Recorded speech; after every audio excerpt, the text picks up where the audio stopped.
do Apocalipse, o livro mais impressionante e radical da Bíblia. Um texto sagrado que profetiza o final dos tempos. Que segredos se escondem entre suas páginas? Quanto tempo de vida resta à espécie humana? Tem alguns.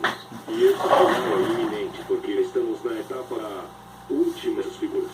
Ou seja, o fim é próximo. Porque mencionam que existe um lugar onde seus habitantes poderiam se salvar. Segundo vários especialistas, dos 7 selos que compõem o Apocalipse, 5 já foram abertos.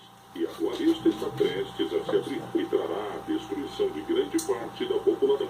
O caso mas as 7 nos dirão o que vai acontecer e todos choram. Mas está sugerindo a bondade de que não haja tanto medo no final dos tempos. Um grupo de cientistas da natureza diz que anunciam um desastre natural como destrutivo capaz de provocar a extinção da humana. O mundo acaba dar lugar a um mundo novo. Desde o princípio, há relatos de que ameaçando em São Paulo. A Torre de Babel, dadas por Esdras, a mais de todas, o juiz não. A história tem que terminar e isso é de novo. O Apocalipse precisa.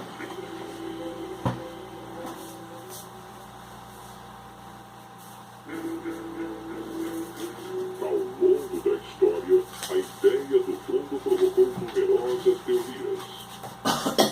Algumas inspiraram esperança, outras até provocaram suicídios em massa. Várias reavivaram o histórico enfrentamento entre a fé e a ciência. Mas, de modo geral, todas previam um final que nunca chegou. No entanto, hoje, vários cientistas estudiosos da Bíblia consideram a possibilidade de que o fim do mundo esteja próximo.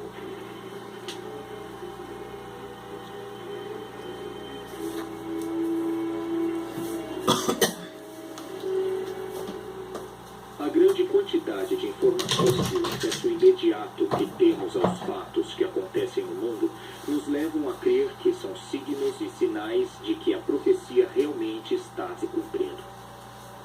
Qual é a informação secreta contida no livro mais impressionante da Bíblia e que acaba de ser revelada?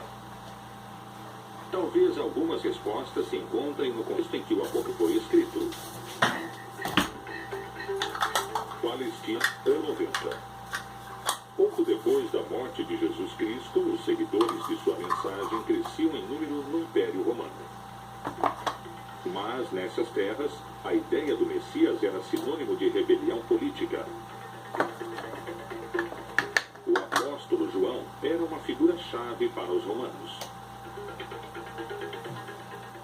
Ele descreve um império corrupto, assassino, perseguidor, que se opõe a essa verdade messiânica que eles interpretam. Então, ele vê esse mundo em estado de destruição.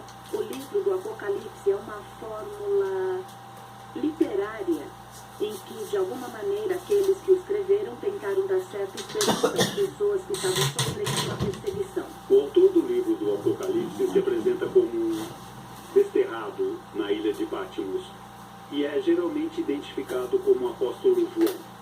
O Império Romano concedeu a João um destino mais benévolo que ao resto dos seguidores de Cristo. Ele foi exilado na ilha de Patmos.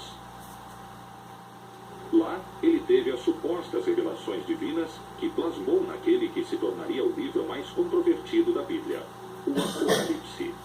O livro do Apocalipse foi escrito pela igreja no último momento do Novo Testamento, por volta do ano 5, e significa a revelação. Através de visões proféticas, o livro parece prever a destruição do mundo de maneira progressiva até o retorno de Jesus, que regressará para julgar toda a humanidade e salvar os cristãos. A estrutura do texto é complexa. Contém etapas distintas, marcadas por 7 selos, 7 trombetas e 7 taças. A ideia da trombeta como aquilo que anuncia, a ideia da taça como aquilo que contém, que sustenta algo, que se derrama, a ideia dos selos como aquilo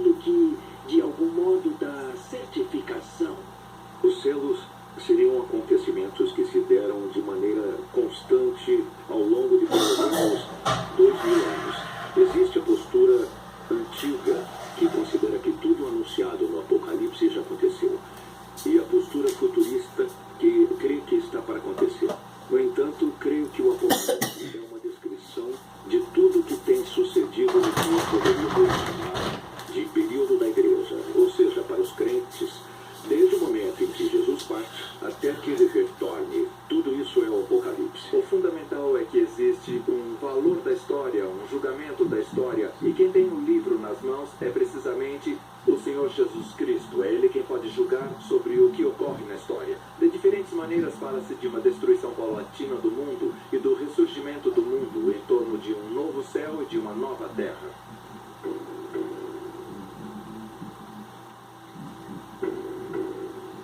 Até hoje, esse texto complexo tem suscitado todo tipo de interpretações. Uma das hipóteses é que nos encontramos na fase final do Apocalipse. É a etapa chamada Grande Tribulação.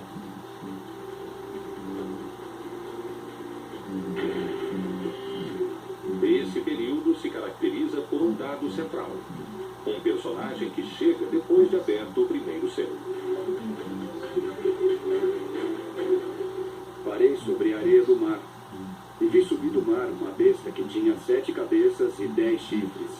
O que o Apocalipse diz é que então vai haver uma batalha em que o vencedor final será Cristo. Ele vai vencer o anticristo, a besta. Essa besta representa todo o poder contrário ao cristianismo. O primeiro selo é um cavaleiro branco que representaria os falsos cristos que vão se deixar enganar quando renunciam ao verdadeiro rei, que é Jesus. O texto narra que a besta tem tanto poder que vencerá todos que tentem enfrentá-la. Mas quem representaria a figura da besta? Quando tem seu testemunho, a besta que sobe do abismo travará guerra contra eles, e os vencerá e os matará. Através da história, esse personagem foi mudando em suas diferentes interpretações. Hoje, o líder da Igreja Católica identifica o anticristo como uma figura que surpreendeu sua própria comunidade. O Papa disse que o anticristo é a corrupção, e disse, em algum sentido, que é adaptar, é uma adaptação da Bíblia. João, que fala do anticristo no Evangelho, diz que o anticristo é aquele que não crê em Cristo, que nega Jesus. E o que está na Bíblia, quando diz que o número da besta é 666 ou 666, é que são letras. Porque em nenhum idioma antigo, nem o grego, nem o hebraico, nem o latim, havia números. Existiam números, mas eram representados com letras. Estão indicando um nome. Em hebraico é César. Então, pode ser que represente o poder político que ataca a igreja. A condenação dos corruptos pelo chefe máximo da igreja causou impacto ao expor a figura do anticristo. O diabo é uma configuração que pode ter expressões muito claras em personagens nefastos da humanidade, como Hitler, como Videla, como Pinochet ou uma pessoa como Stalin. Pessoas horríveis da humanidade, mas não sei se o diabo se encarnou nelas. Eu acredito que eles foram expoentes da maldade, que seria atributo do diabo. Mas creio que nos equivocamos e que o pior da maldade é exercida por seres humanos. Por trás de tudo isso, há homens e mulheres que a exercem. Então, aí, podemos identificar os anticristos que existem nesse sentido. Segundo a tradição cristã, se acreditamos no anticristo na Terra, poderíamos afirmar que o primeiro selo já foi aberto.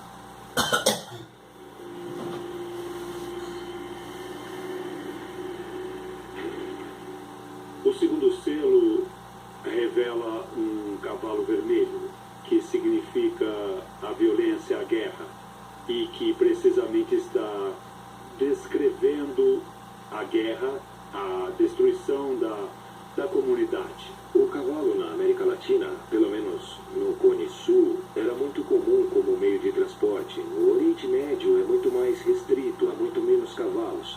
Era um símbolo da realeza, de poder, da beleza, muitas vezes ligado também a forças negativas, forças poderosas que têm a ver, às vezes, com o orgulho divino frente à vontade de Deus. O Apocalipse fala de uma realidade permanente. A violência entre os humanos vem desde o Gênesis, desde o capítulo 3, quando Adão e Eva discutem quem foi o culpado. Desde então se instaura a violência. Não há época em que não exista violência entre os humanos, morte e destruição. Se levarmos em conta que as duas guerras mundiais do século XX fizeram mais de 80 milhões de vítimas, é evidente. Não podemos deixar de concluir que o segundo selo já foi aberto. O terceiro selo trata da fome. Uma pessoa em cada 9, 13% da população mundial passa fome, segundo dados do último relatório da ONU. Quando falamos do Cavaleiro da Fome, efetivamente podemos saber que no mundo sempre houve fome. Hoje temos 850 milhões de pessoas morrendo de fome no mundo. Mas a fome ameaçou o mundo. É um cavaleiro que cavalgou ao longo de toda a história de toda a humanidade. Cada novo selo é muito mais poderoso que o anterior e faz mais vítimas na Terra. Se tivermos em conta a fome que hoje existe na Terra, definitivamente podemos dizer que o terceiro selo do Apocalipse foi aberto. O quarto selo é um cavalo preto que desencadeia muitas enfermidades, a peste. E é algo que também pelos meios de comunicação conhecemos globalmente. Sabemos bem o que está se dando com as epidemias, no mundo todo, e certamente nos faz refletir que isso estava anunciado ou estava dito no Apocalipse. O quarto cavaleiro do Apocalipse representa as diferentes pandemias que aconteceram no mundo. Podemos também situá-lo ao longo desses 20 séculos, desde a peste antonina, do ano 160 depois de Cristo, até a época de Justiniano, em que houve outra pandemia importante.